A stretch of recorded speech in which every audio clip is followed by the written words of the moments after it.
Hello and welcome to the Southern Mountain Kitchen. Today we're making pan pizza inspired by Pizza Hut.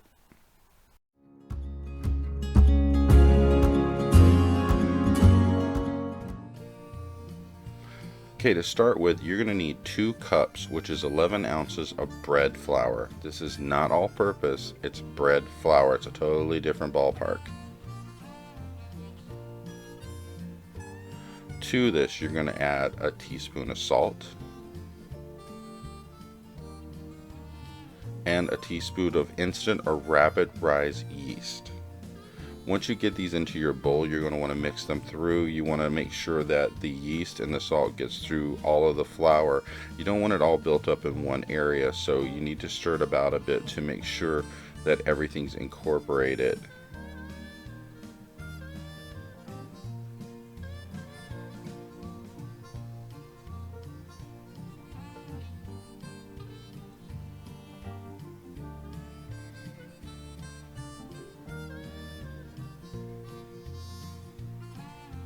Now, once you get that all through, you're going to add 1 cup, which is 8 ounces of warm water. And we're talking 105 to 110 degrees.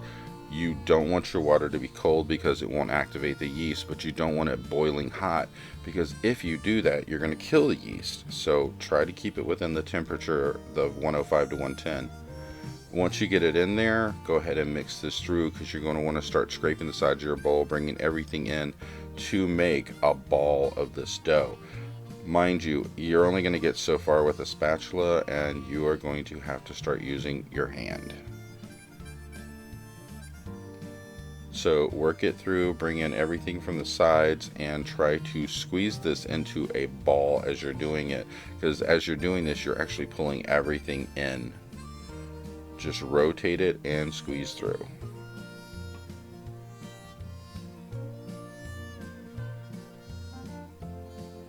Now, one thing about this dough, it's not going to be ready to use the minute you're done doing this. You're actually going to have to put this in a pan and put it into the refrigerator for at least 9 hours minimal, but it can go anywhere from 12 to 24 hours depending. I left mine overnight because it just basically, it's better the longer you leave it. So you can't rush this.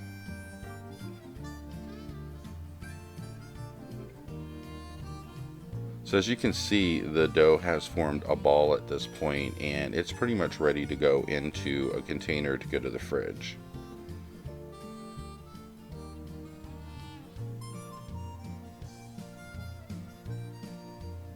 So what I did was take a pie pan and I lined it with foil and I'm spraying it with cooking spray. To this is where you're going to throw in your dough. I put mine in face down first and then I flip it over so that way I get oil spray on both sides of the dough so that way it can't dry out, because you're going to cover this with plastic wrap before it goes to the fridge, but you kind of want to make sure that it doesn't dry out, and that spray helps that. So you're going to cover this with plastic wrap once you get it pressed out to the sides.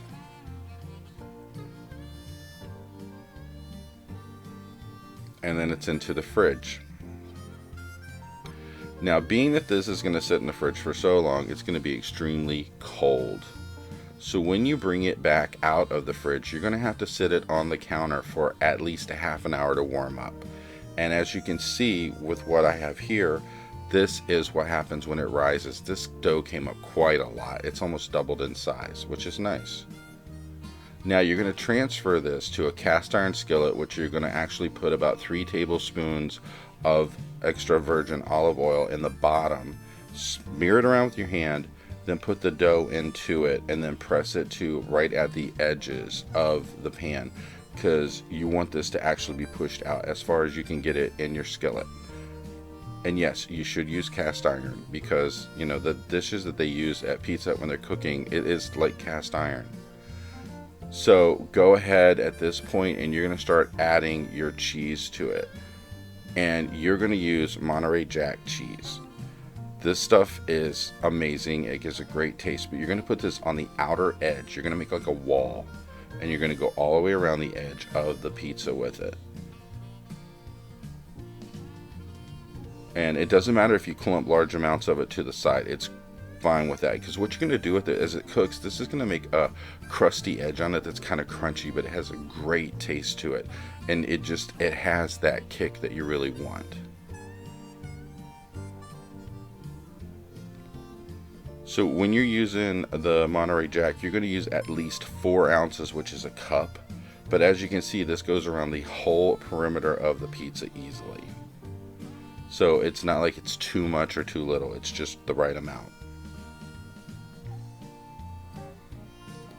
Now on top of this, I use Parmesan cheese, and this is about 1/4 of a cup. What I'm doing is I'm just giving a base for some more flavor.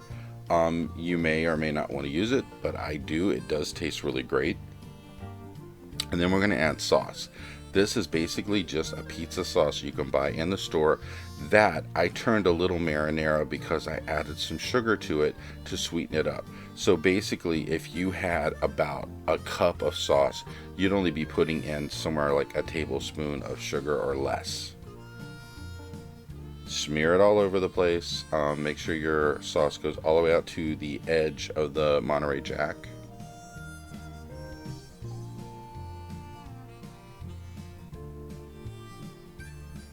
And now at this point, you are going to be adding your mozzarella.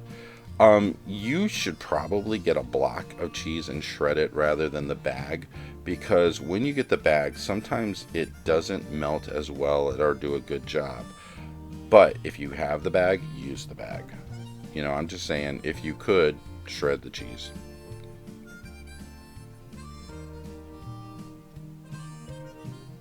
So as far as the mozzarella is concerned, you can use as much as you want.